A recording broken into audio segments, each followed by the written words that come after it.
E aí galera, beleza? Como é que vocês estão? Espero que bem, tá? Espero que vocês estejam se cuidando para logo logo a gente se encontrar, né? Tá mais perto do que longe, o comércio começou a reabrir, né? A vida tá começando a voltar um pouco ao normal. Não que a gente tenha superado o Covid-19, mas é, as novas orientações é que a gente comece a conviver, né, com o vírus. Não sei se isso é positivo ou negativo, né? Até sair uma vacina ou então um antiviral que sirva realmente para combater essa nova doença, a gente tá aí, né? À mercê dessas estratégias, beleza?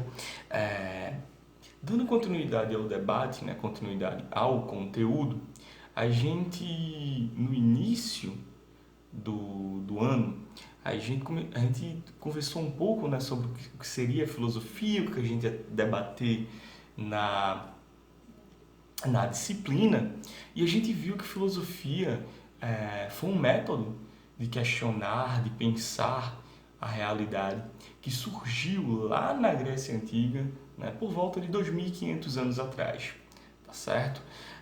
E a filosofia ela surge num contexto de tentar explicar o mundo de uma maneira racional, de uma maneira crítica, né?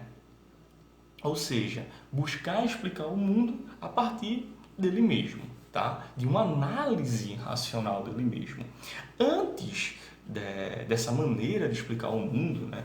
Desse modo de dizer a realidade, o modo que a gente tinha para explicar as coisas e os fenômenos e a nossa própria existência eram os mitos. Mitos esses que nos acompanham, ó, há muito tempo, tá? Desde o período paleolítico, lá na Idade da Pedra Lascada, né? O homem começou a tentar explicar, né? Começou a tentar elucidar, responder questões de origem, questões que eram colocadas para eles. Tá? Então existem inúmeros mitos, inúmeras mitologias, tá? Em diferentes culturas e em diferentes sociedades. Tá? Então cada sociedade, cada agrupamento humano buscou explicar a sua realidade, buscou responder as suas questões das suas determinadas maneiras, a partir das suas determinadas bases míticas. Tá bom? Então é importante a gente entender como o mundo era explicado e como o mundo era entendido, podemos assim falar, antes do surgimento da filosofia. E era a partir da palavra mítica, era a partir das narrativas míticas, das histórias maravilhosas que os homens buscavam responder as suas questões. De onde a gente veio, para onde a gente vai quando vai morrer, qual é a origem do universo, né? Qual o sentido da existência. Todas essas questões relativas ao homem, questões definidoras da humanidade, mas que a gente não tinha um arcabouço teórico, né? Uma quantidade, podemos assim dizer, de conhecimento teórico do mundo para tentar responder de forma racional. Tá certo? Então surge a filosofia como uma reação a esse ambiente mítico explicativo lá na Grécia Antiga, 2500 anos atrás. Mas o que danado é mito, professor? Mito, a palavra mito, vem de mitos, né, em grego, que significa narrar, contar algo. Então, o mito é uma narrativa, né, é uma história. Essa narrativa, geralmente, ela é sustentada em alguns princípios. Tá? Ela é uma narrativa de origem, certo? Ela sempre busca elucidar questões relativas à origem do mundo, à origem do homem, ao fundamento da realidade, tá certo? Essa narrativa de origem ela é sempre sustentada em manifestações sobrenaturais, tais como deuses, heróis, tá certo?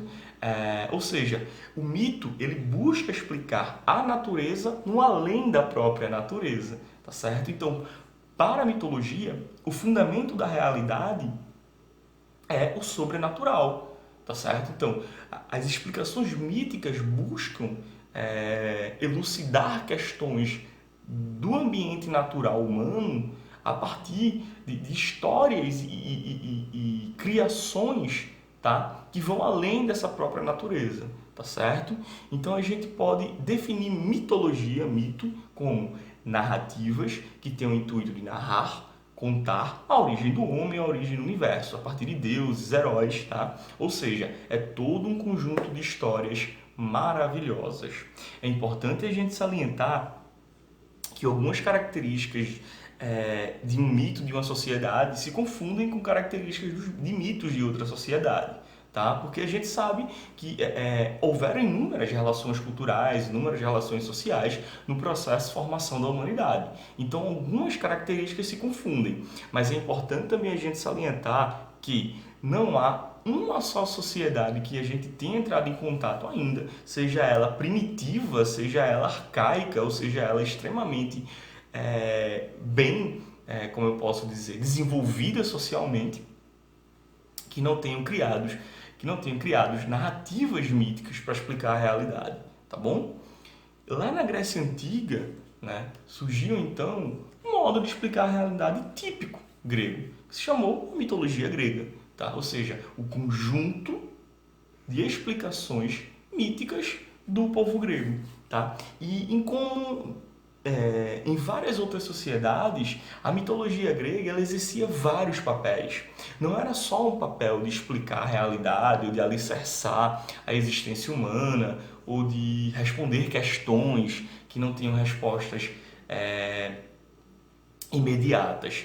Mas a mitologia ela tinha um papel importante na vida cotidiana, ou seja, a mitologia ela tinha um papel fundamental no desenvolvimento cotidiano do povo grego, tá certo? Então, essas narrativas, além de ser narrativas de origem e narrativas de sustentação existencial do povo grego, elas tinham um papel cultural, social, natural, tá certo? É importante a gente salientar que não existia um livro sagrado na Grécia Antiga, né? Não existia uma Bíblia, por exemplo, como é o livro sagrado do cristianismo, né? Quando a gente busca as verdades, os dogmas da nossa religião, a gente busca onde? Na Bíblia. Lá na mitologia grega, não existia. Quem era o porta-voz dos deuses gregos? Quem era o porta-voz da mitologia grega? O papel de contar essas histórias maravilhosas, de narrar essas histórias maravilhosas, era dos poetas. A gente destaca dois nessa aula, tá? O Homero e o Hesíodo. Tá certo? Então, o modo de falar sobre a mitologia grega naquela época era a partir da poesia, tá certo? Para muitos historiadores, para muitos estudiosos da mitologia, dos mitólogos, a sociedade grega encarava o poeta como um intermediário entre o sagrado, entre o Deus e o profano, né? O terreno, o homem, tá certo? Então, o poeta ele tinha essa capacidade, né, de narrar a estrutura social e a estrutura mítica daquela realidade.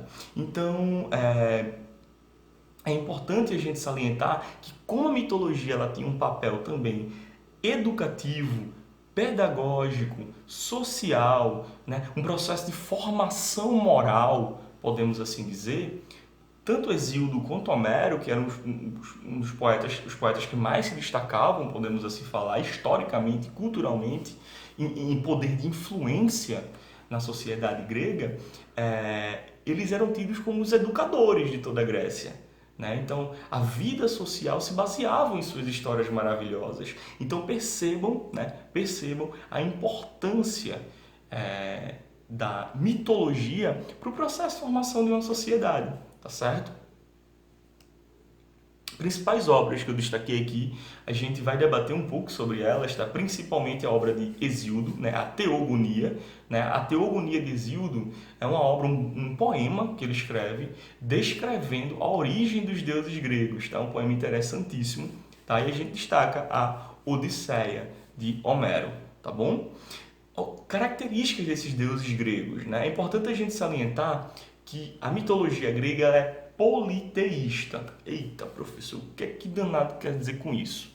Poli, muitos, teísmo, Deus, ou seja, a mitologia grega ela se baseava essencialmente na manifestação de vários deuses.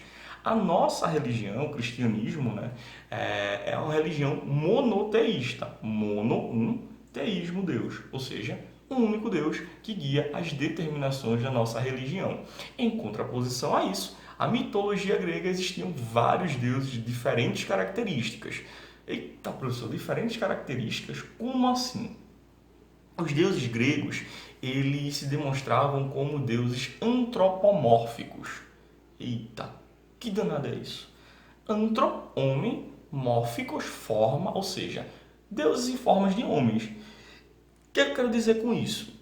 Os deuses gregos eram compostos por características humanas, tais como os desejos, tais como amor, ódio, alegria, inveja, raiva, ciúme, tá certo? Muitos deuses gregos se relacionavam com mortais e a partir dessa relação nasciam os semideuses, né? A gente destaca o Hércules, né? Que é um dos semideuses mais famosos que a gente conhece, tá bom? Então é importante a gente salientar isso aí. A mitologia grega ela era politeísta e os seus deuses eram antropomórficos. Só para a gente dar uma encerradazinha, que é o conteúdo que a gente vai continuar o debate nas próximas aulas, a mitologia grega ela pode se dividir basicamente em 3 etapas, tá? O mito de origem, ou a era dos deuses, que a gente destrincha como a teogonia, né? Aquele texto que a gente vai ler algumas passagens de Hesíodo, né? Que eu acabei de falar para vocês. E descreve o que nessa teogonia? O nascimento dos deuses, os mitos da origem do planeta, né? Os mitos de origem dos deuses da própria raça humana. Tá certo? A era em que os homens e os deuses se mesclavam livremente, ou seja, se relacionavam livremente, ou seja, as primeiras histórias das interações entre os homens e os deuses, né? Entre os mortais e os imortais, entre o sagrado e o profano. E a Era dos Heróis, né? ou também conhecida como Era Heróica, né? Onde a atividade divina ficou um pouco mais limitada, tá certo? As últimas e maiores lendas heróicas a gente destaca a Guerra de Troia e as suas consequências, beleza? Então eu fiz um apanhado geral sobre o conceito de mito, o papel da filosofia como reação a esse conceito de mito, tá certo? Falei sobre a importância da mitologia grega no processo de formação social daquele povo, beleza? Então, o que é que vocês vão fazer para a próxima aula, né? Eu vou deixar uma atividadezinha aqui para vocês. Vocês vão pesquisar um mito grego, tá? Não importa qual seja, existem vários mitos belíssimos, tá? Vocês vão pesquisar um mito grego, tá certo? E o que é que vocês vão fazer? Vocês vão gravar um videozinho contando esse mito. Vocês vão pesquisar, vão ler, depois vão gravar um videozinho contando esse mito para mim e vão enviar para o meu zap. Tranquilo? E eu vou atribuir uma nota massa para quem conseguir fazer isso. Beleza? Fiquem bem. Até a próxima.